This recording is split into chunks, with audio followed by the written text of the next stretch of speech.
Vamos ler, irmãos, com a ajuda de Deus, no Santo Evangelho reportado por João.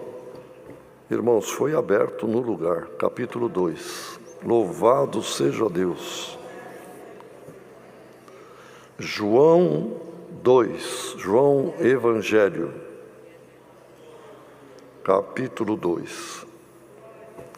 São pequenas coisas, irmãos, que têm grande significado. Aleluia. E ao terceiro dia fizeram-se umas bodas em Caná da Galileia, e estava ali a mãe de Jesus. E foi também convidado Jesus e os seus discípulos para as bodas. E faltando vinho, a mãe de Jesus lhe disse: não tem vinho. Disse-lhe Jesus: mulher, que tenho eu contigo? Ainda não é chegada a minha hora. Sua mãe disse aos serventes: fazei tudo quanto ele vos disser.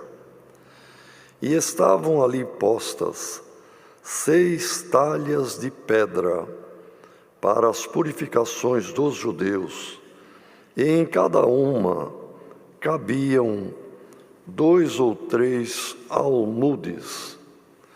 Disse-lhes Jesus: enchei d'água essas talhas. E encheram-nas até em cima. E disse-lhes: tirai agora e levai ao mestre-sala. E levaram.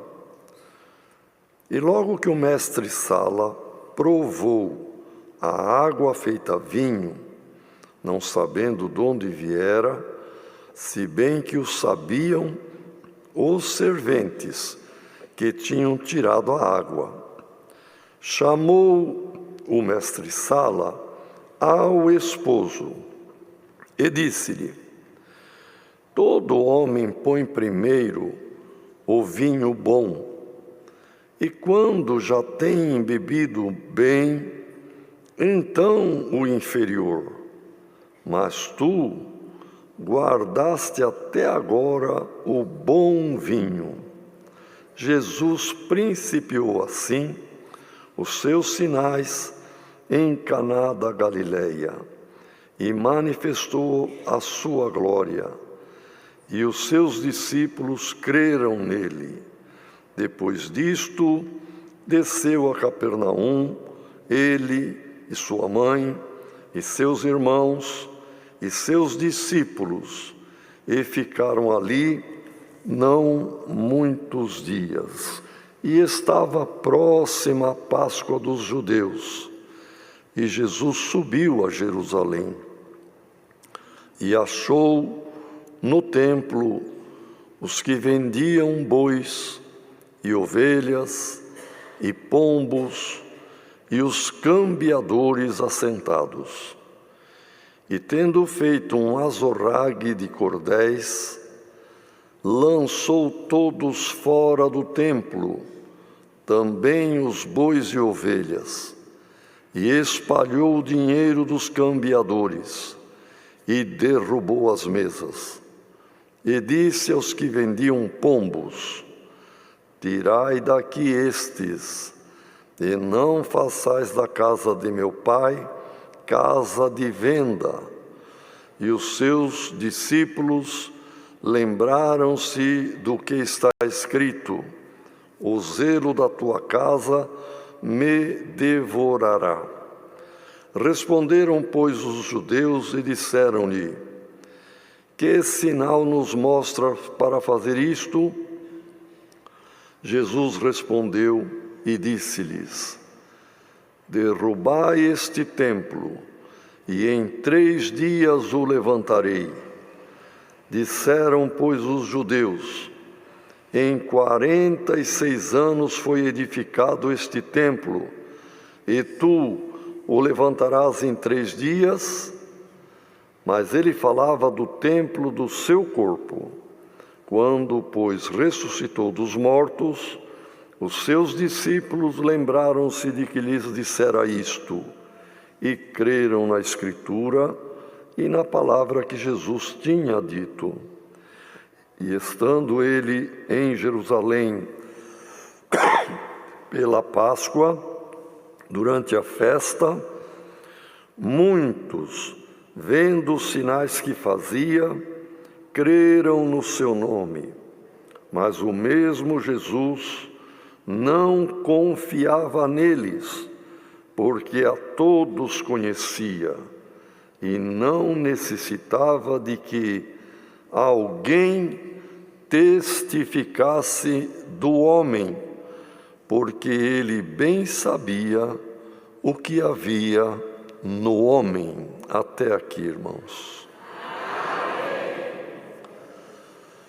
Jesus sabia que o veneno do pecado injetado na humanidade, como a serpente injeta veneno no calcanhar de uma pessoa, e aquele veneno circula por todo o corpo e vem a morte, da mesma forma também o inimigo, justamente num corpo de uma serpente, injetou o pecado, que é o veneno que contaminou não somente Adão e Eva, mas toda a descendência humana.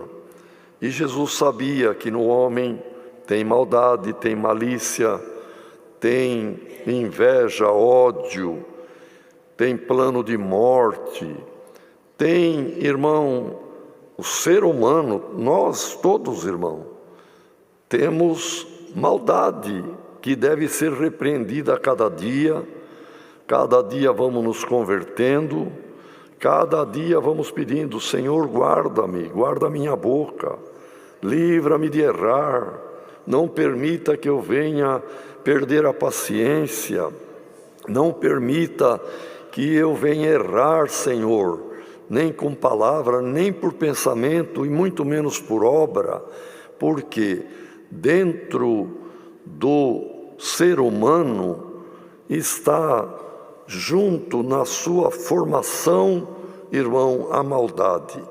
Mas veio Cristo justamente para transformar. Por isto, este capítulo, irmão, guarda uma correlação maravilhosa do que começamos a ler sobre a água que foi transformada em vinho, e agora esta purificação também no templo. Mas o plano de Cristo e o que Ele veio fazer e fez foi a transformação no ser humano. Nós éramos água, hoje somos vinho, glória ao nome do Senhor. E assim o Senhor se agrada, e essa transformação, esta obra regeneradora, esta obra transformadora, continua operando naquele que crê, irmão, e aquele que crer vai ser salvo. Temos aqui entre nós pessoas amigas que estão nos visitando, estão juntos conosco aqui no culto, certamente à distância, muitos também ainda não batizados, estão ouvindo esta palavra. Permita a Deus que por esta palavra, onde Cristo transformou a água num excelente vinho, o Senhor te transforme num excelente servo de Deus, numa excelente serva de Deus, que vai mostrar na família, para o mundo, para o céu, para o inferno, que você era uma coisa e agora é outra. Glória ao nome do Senhor.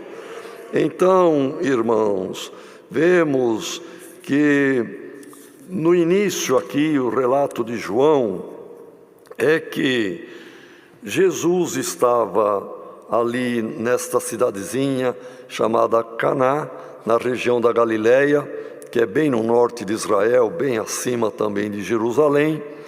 E ali, irmãos, sua mãe, seus irmãos, certamente os noivos, ou a noiva ou o noivo, ou os dois, porque casamento entre parentes, primos, assim por diante, era muito comum, e certamente era da família de Maria, aparentado ou parente mesmo. E eles todos foram convidados. Jesus também foi convidado e os seus discípulos para essas bodas, festa de um casamento. Bem-aventurado quem convida sempre o Senhor Jesus para estar na sua vida, para estar nas suas decisões, para estar no seu trabalho, para estar na sua casa. A hora que faltar alguma coisa, o Senhor suprirá. As festas naquela época duravam no mínimo uma semana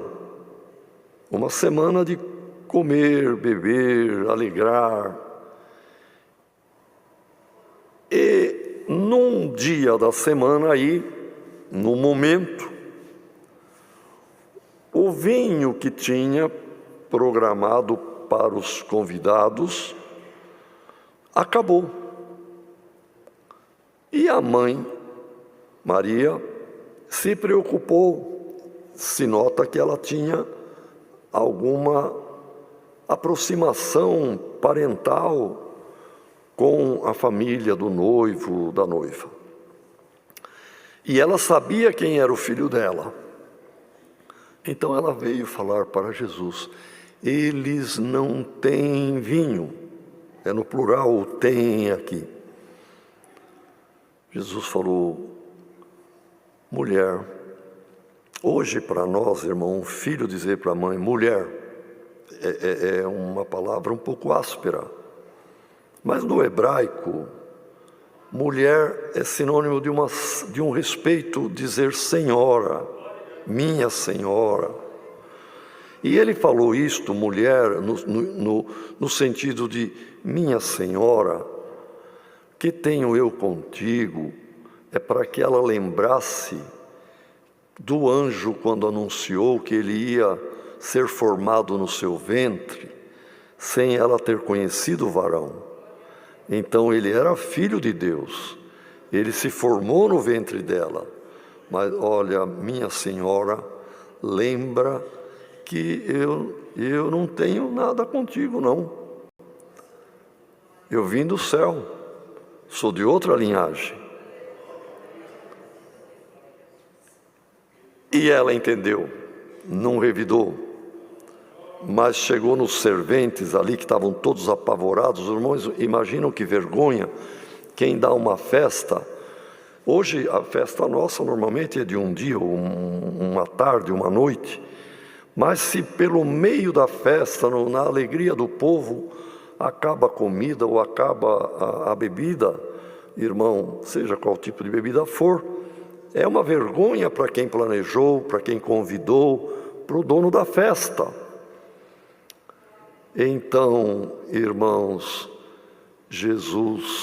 a Maria falou para os serventes: olha, está vendo ele ali? Façam tudo o que ele mandar fazer, o que ele disser para fazer, façam sem duvidar e sem achar nada absurdo. Faça o que ele mandar.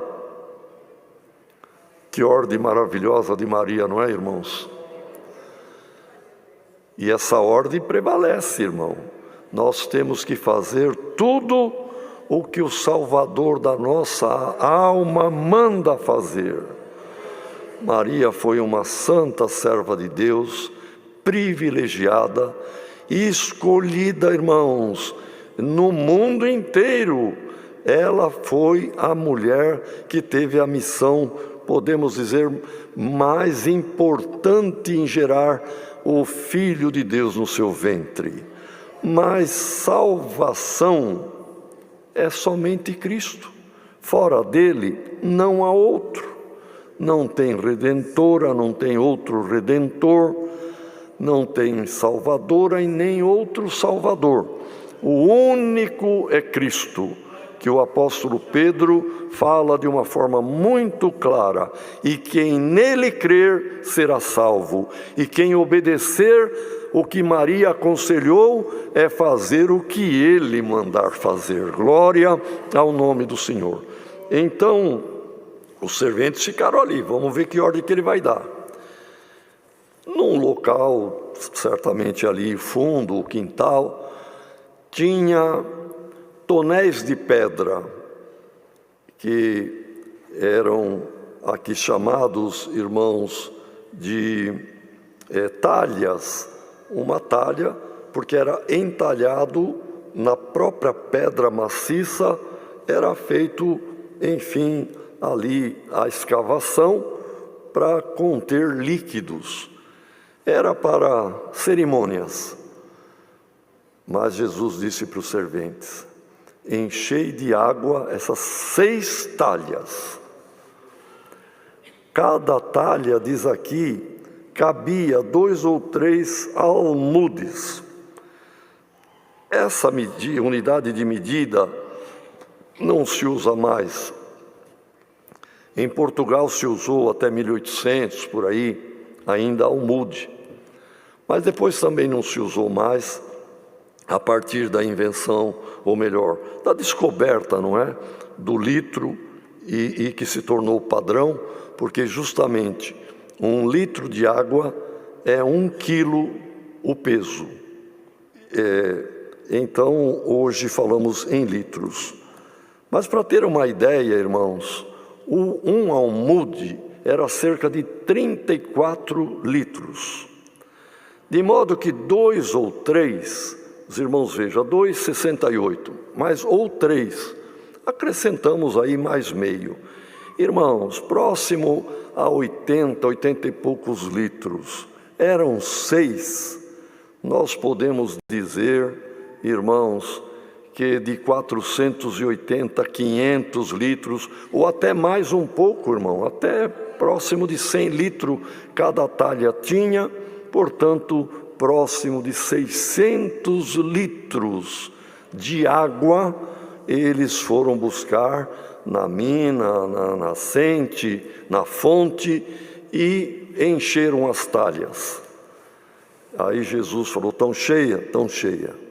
Então pegam agora as jarras que vocês serviram vinho, recolham daí, ponham nas jarras e leva primeiro para o provador, para o mestre-sala, porque uma festa bem organizada tinha um sommelier, alguém que entendia de vinho, um provador, que cada remessa que vinha passava por ele provava. Perdão, irmãos, quem prova o vinho, ele acaba não bebendo, porque senão ele vai beber cada remessa que vem, no meio da festa ou no meio da semana, ele já está embriagado e com problema. Mas ele prova e punha para fora, depois em um lugar próprio, aquele vinho. A função e o trabalho dele era de provador mesmo, como mestre-sala. E Jesus disse: leva ao mestre-sala. Quando o mestre-sala provou, ele ficou deslumbrado. Falou: cadê o noivo, o dono da festa? Chama ele aqui para mim. Foram chamar. Falou: me explica o que está acontecendo. Normalmente, nas festas que eu vou trabalhar como mestre-sala, sempre é oferecido as melhores safras, os melhores vinhos. Quando já pelo meio do dia ou da noite ou da festa, as pessoas já estão alegres, não é? E já não estão percebendo muito detalhe, porque o vinho tem álcool, irmão. E aqui é muito claro essa explicação, que faziam assim, e quando as pessoas já estavam alegres, um pouco alterados, já não sentiam muito bem o gosto, então vinha os vinhos inferiores, eles bebiam do mesmo jeito. Falou: mas aqui você fez diferente, você guardou esse vinho que é um vinho de qualidade excelente, como é isto? E os serventes vendo, ouvindo e sabendo que era água, mas agora era o melhor vinho. Irmão, irmã, quem pediu a palavra, a situação, a vida alguma causa que o irmão tem, está sendo uma situação lamentável, te trazendo alguma preocupação, poderoso é o Senhor para transformar a tua vida, transformar na tua família esta causa que te aflige e vai trazer doçura, vai trazer alegria, porque a transformação virá. Crê somente, faça o que o Senhor manda você fazer. Não desobedeça, e aquilo que você não pode fazer, poderoso é o Senhor na tua vida, na minha, na nossa vida, irmão, e o Senhor veio para transformar. Essa transformação Ele fez em cada um de nós, e essa transformação está sendo feita nas pessoas que creem. E essa transformação foi do Velho para o Novo Testamento, da lei para a graça.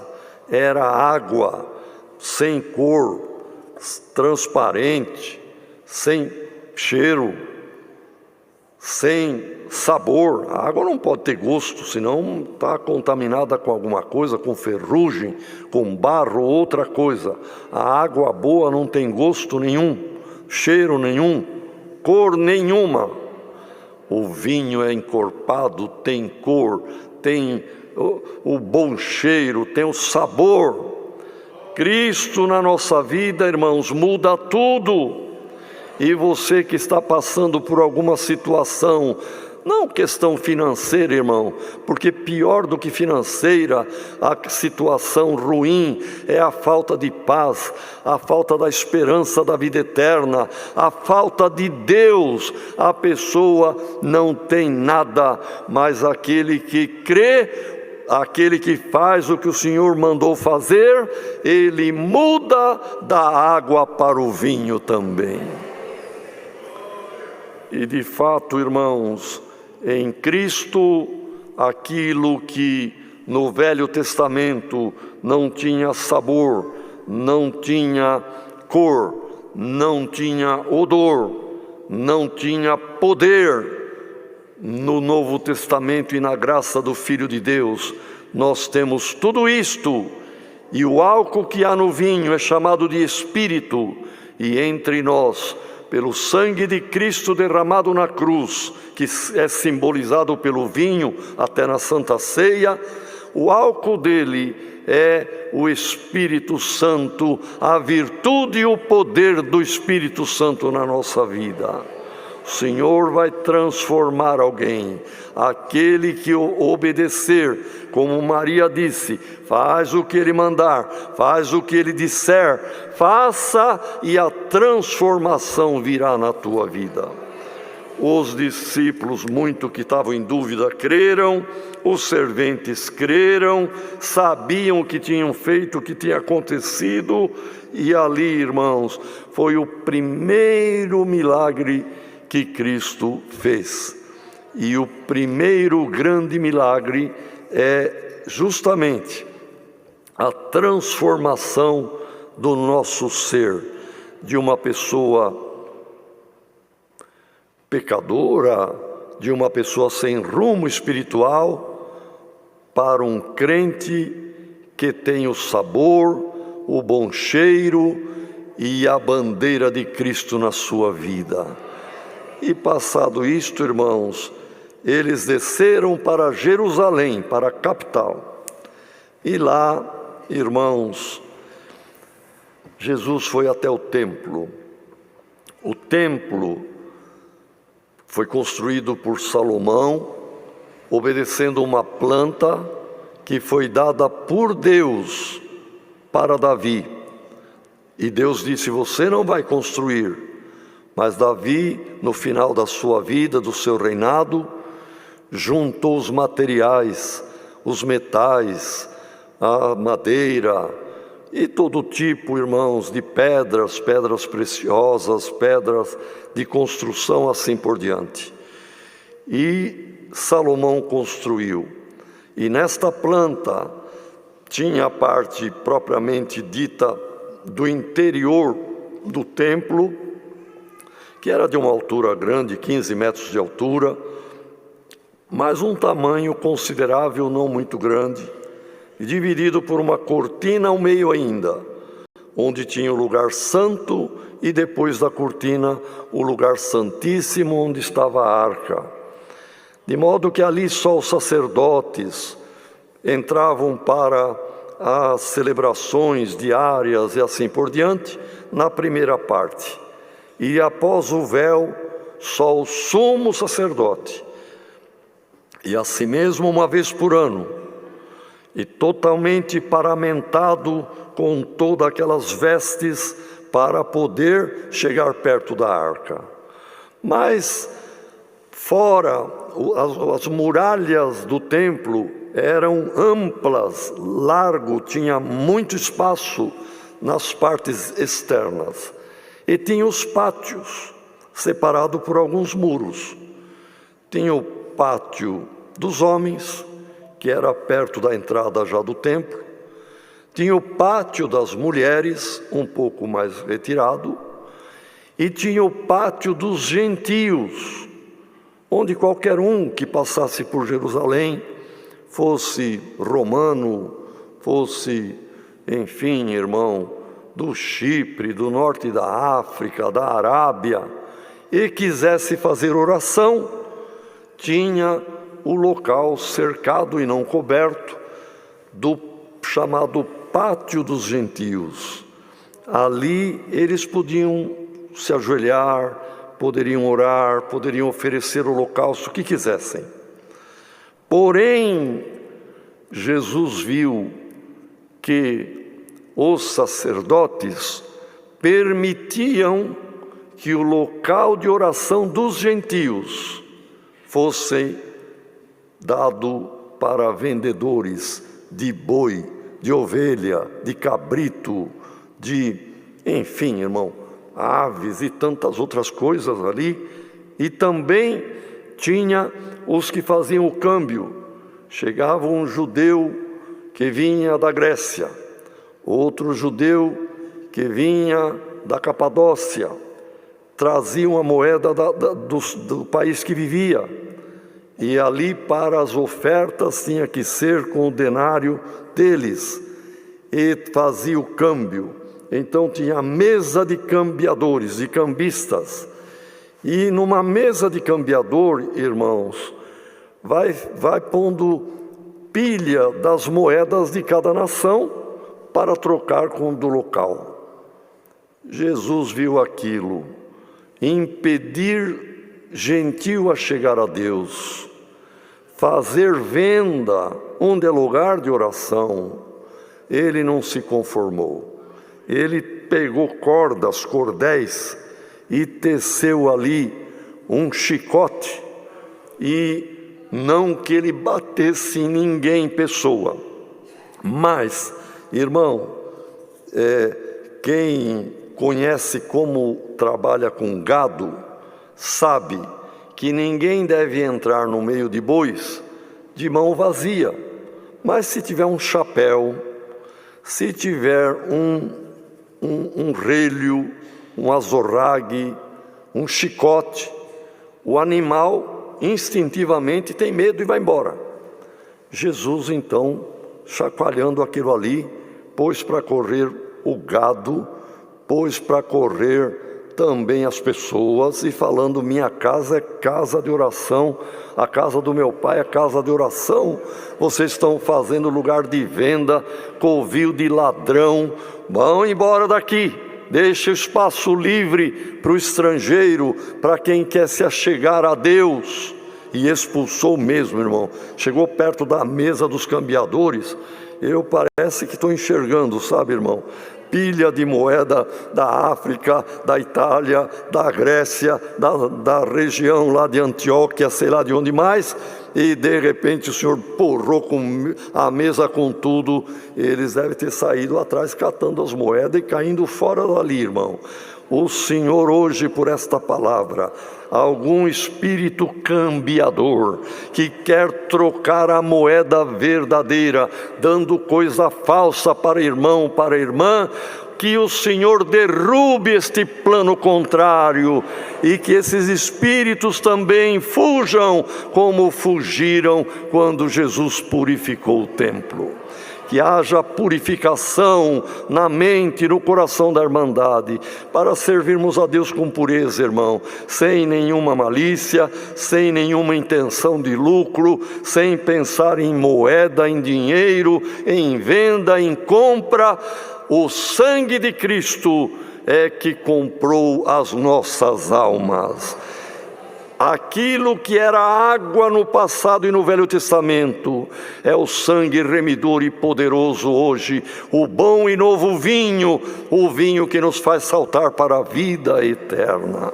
Então o Senhor fez esta limpeza, na verdade, dando a possibilidade do gentil se achegar a Deus.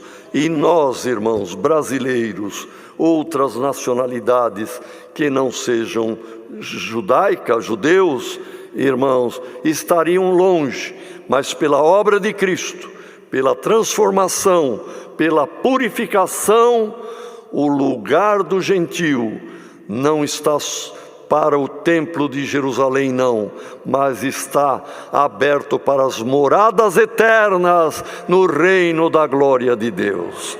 É a palavra que o Senhor nos manda. Deus seja louvado.